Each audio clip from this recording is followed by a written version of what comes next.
இலங்கையில இனி வீடு வாடகைக்கு எடுக்க முடியாதா? ගෙයක් කුලියට දෙන්න වෙන්නේ නැහැ. ගෙවල් අයිතිකරුවන්ට කුලී නිවැසියන්ව එලව ගන්න, පන්න ගන්න හම්බ වෙන්නේ නැහැ. புதுசா கொண்டு வந்திருக்கிற சட்ட திருத்தம் எதற்காக, யாருக்காக? ගෙවල් කුලියට දීම කට්ටිය කිසි හානියක් වෙන්නේ නැහැ. කර්මාන්තයක් වශයෙන් ගෙවල් කට්ටිය හානි වෙන්නේ නැහැ. තව සමහරු බය වෙලා ඉන්නවා බුදු අම්මෝ අපිට කුලී නිවැසියෝ එලව ගන්න තහනම් කරන නීතියක් ගෙනාවා. இந்த மாதிரி பலதரப்பட்ட கேள்விகளோட சந்தேகங்களோட 2-3 நாளா சமூக வலைத்தளங்கள்ல பரவலான கருத்து பரிமாற்றங்களை பார்க்க கிடைத்தது. இதுல அதிகமா சந்தேகப்பட்டதும் அதிகமான தேடல்களுக்கு உள்ளானவங்க வந்து வீட்டு உரிமையாளர்கள். என்ன அவங்க இந்த விஷயத்துல யோசிக்கிறாங்கன்னு சொன்னா, இனி வாடகைக்கு யாருக்கும் நாங்கள் வீடு கொடுக்கக்கூடாது. என்ன காரணம்னு சொன்னால், வீட்டை நாங்கள் கேட்டு வாங்க முடியாது. வீட்டில் ஒருத்தர் வாடகைக்கு வந்துட்டாங்கன்னா அவங்கள நாங்கள் போங்கன்னு சொல்ல முடியாது அப்படின்ற மாதிரி ஒரு சட்டத்தை கொண்டு வந்துட்டாங்க.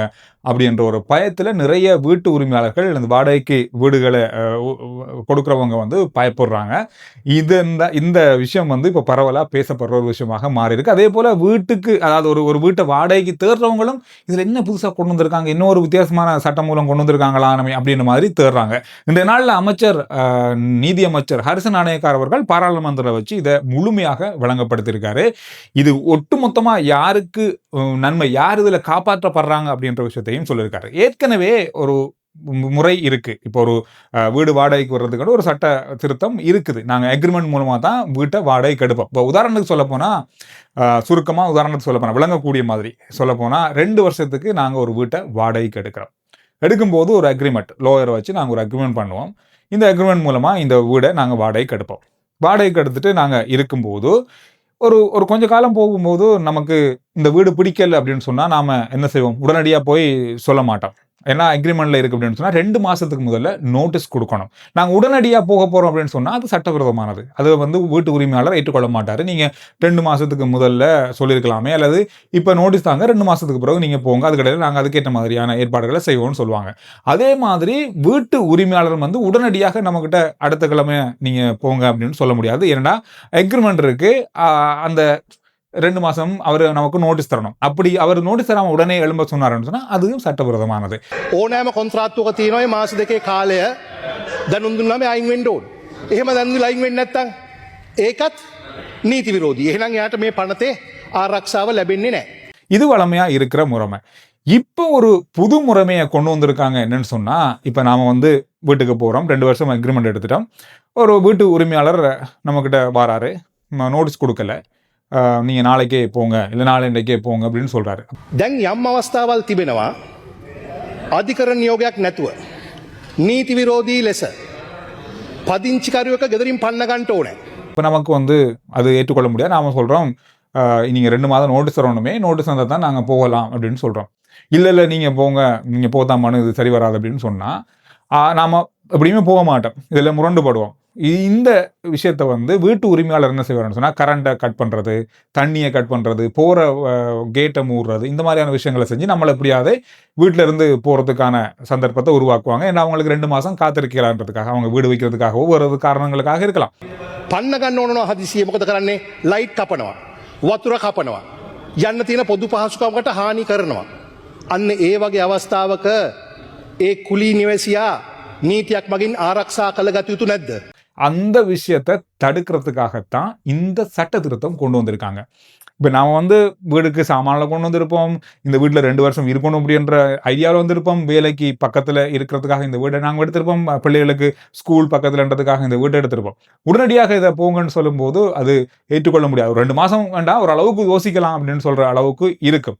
அப்படி இல்லாமல் வீட்டு உரிமையாளர்கள் கொஞ்சம் அமைச்சர் சொன்ன மாதிரி அடாவடித்தனமாக, சண்டித்தனமாக கரண்டை கட் பண்ணி, தண்ணியை கட் பண்ணி, பாதையை மூடி, இந்த மாதிரியான விஷயங்களை செய்கிறதால பலர் வீட்டு வாடகைக்கு இருக்கிறவங்க பாதிக்கப்படுறாங்க. ලයිට් කපනවා, වතුර කපනවා, වහල ගියන් පස්සේ ඒ වහල හදන්න අවසර දෙන්නේ නැහැ. ඒ දේ නවත්තන්න ගෙනාල්පු නීතිය තමයි මේ නීතිය. இவங்களை காப்பாற்றுறதுக்காகத்தான் இந்த சட்ட திருத்தத்தை கொண்டு வரோம். இவங்களை காப்பாற்றுறது சரியில்லையா அப்படின்ற கேள்விதான் அமைச்சர் இன்றைய நாள்ல கேட்டிருந்தாரு. இதுதான் புதுசா கொண்டு வந்திருக்காங்க. இதனால எந்த ஒரு பிரச்சனையும் வீட்டு உரிமையாளர்களுக்கோ வீட்டுக்கு வாடகைக்கு போறவங்களுக்கோ இருக்க போறல. එහෙම නැතුව මං කියනවා සියලු දෙනාට ඔබ ගෙවල් කුලියට දෙන්න හිතාගෙන ඉන්නවද? අනිවාර්යෙන් දෙන්න. ඒකට මේ පටතෙන් බාධාවක් නැහැ.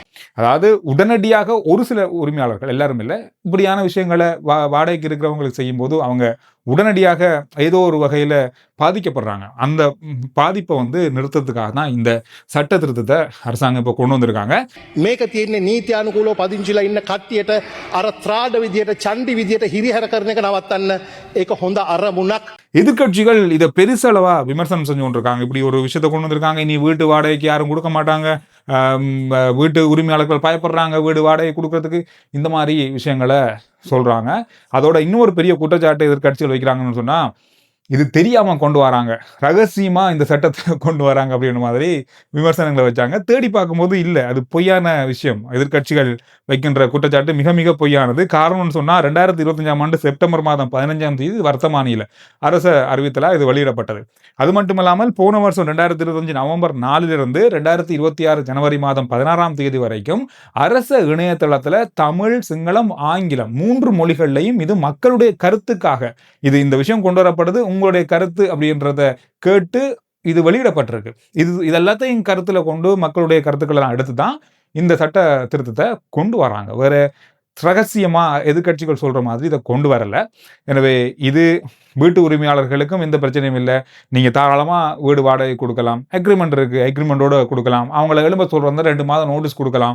அதே மாதிரி வீட்டுக்கு வாடகைக்கு வந்தவங்க பிடிக்கலன்னா 2 மாதம் நோட்டீஸ் கொடுத்துட்டு அவங்க வெளியில போகலாம், வேற இடம் பார்த்துட்டு போகலாம். இது வளமையா இருக்கிறதா. ஆனா அடாவடித்தனமா உடனே வீட்டுல இருக்கிறவங்களை எழுப்புறதுக்கான, அதை தடுக்கிறதுக்கான விஷயத்தை தான் கொண்டு வந்திருக்காங்க. இதுல அதிகமா பாதிக்கப்படுறவங்க வீட்டுக்கு வாடகைக்கு வரவங்களையும் தாண்டி அலுவலக ரீதியில வந்து வாடகைக்கு எடுத்து 5 வருஷம் 4 வருஷம் எடுத்துட்டு அந்த வீட்டை வந்து அவங்களோட அலுவலகத்துக்கு ஏற்ற மாதிரி மாற்றி இருக்கும்போது உடனடியாக இதை விட்டு வெளியேறுங்க அப்படின்னு சொல்லும்போது அது மிகப்பெரிய அளவான நிதி பாதிப்பு. அவங்க அதை பெரிய அளவாக பிளான் பண்ணியிருப்பாங்க, அவங்களுக்கு நிறைய செலவழிச்சிருப்பாங்க.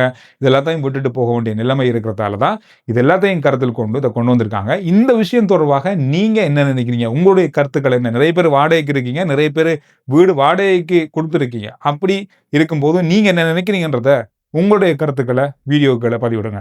பரபரப்பான 2 விஷயங்கள் இன்றைய நாளில் நடந்தது. 3 விஷயம் இருக்கு, அது என்னன்றதை நான் சொல்றேன் உங்களுக்கு அடுத்ததா.